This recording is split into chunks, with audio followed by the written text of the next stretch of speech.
নতুন বছরে 2025-এ আচার্য চনকের এই 10টি কথা মনে রাখলে জীবনে উন্নতি কেউ আটকাতে পারবে না। 1. আপনার সময় এবং অর্থ অপচয় করবেন না।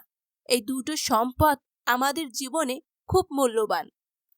সময় এবং অর্থকে সব সময় সঠিকভাবে ব্যবহার করা উচিত, কারণ এই সম্পদগুলো কখনোই ফিরে আসে না। 2.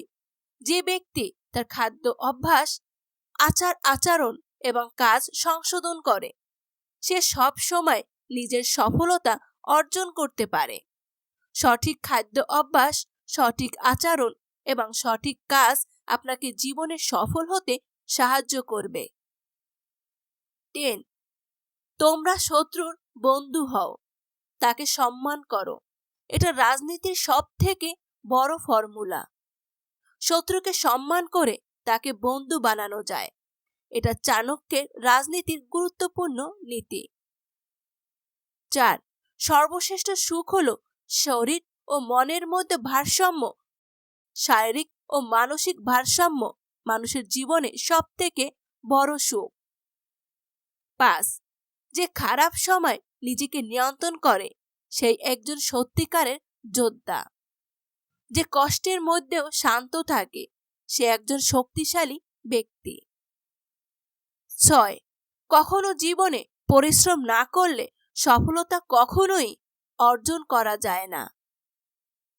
শুধু স্বপ্ন দেখলে কোনো কিছু অর্জন করা যায় না, তার জন্য অবশ্যই জীবনে সংগ্রাম করতে হয়। 7. যার ধৈর্য আছে, সে সব সময় যে কোনো কাজ সফল হতে পারে। তাই আমাদের সব সময় ধৈর্য রাখা উচিত, কারণ ধৈর্য হলো আমাদের জীবনের সাফল্যের চাবিকাঠি। 8. যে ব্যক্তি অন্যর কাছ থেকে তার কর্মের ফল আশা করে, সে কখনো জীবনে সন্তুষ্ট হতে পারে না। একজন কর্মের ফলাফল অন্যর কাছ থেকে কখনোই পাওয়া যায় না। সব সময় নিজের মনের সন্তুষ্ট থাকা উচিত। 9. জ্ঞান হলো সর্বশ্রেষ্ঠ সম্পদ। এটা কখনোই কেউ কোনোভাবেই ব্যয় করা যায় না। জ্ঞান হলো আমাদের অমূল্য সম্পদ, যা আমাদের থেকে কেউ কখনো কেড়ে নিতে পারবে না। তাই জীবনে অবশ্যই ভালো জ্ঞান অর্জন করা দরকার। 10. যে সময়কে সঠিকভাবে কাজে লাগায়, সে জীবনে অনেক বড় মানুষ হতে পারে। সময় সঠিক ব্যবহার একজন মানুষকে মহান মানুষ করে তোলে। যে ব্যক্তি অন্যর মুখে নিজের খারাপ কথা শুনতে পারে না, সে জীবনে কখনোই মহান হতে পারবে না। আপনার একজন সঠিক বন্ধু সে যে আপনার ভালো সময় না থাকলেও অবশ্যই আপনার খারাপ সময় আপনার পাশে থাকে। যারা অন্যদের সাহায্য করে না, তাদের অন্যর কাছ থেকে সাহায্য আশা করা উচিত নয়। জ্ঞান হলো আমাদের সবচেয়ে বড় সম্পদ। এটা যে কোনো পরিস্থিতিতে আমাদের কাজে লাগাতে পারে।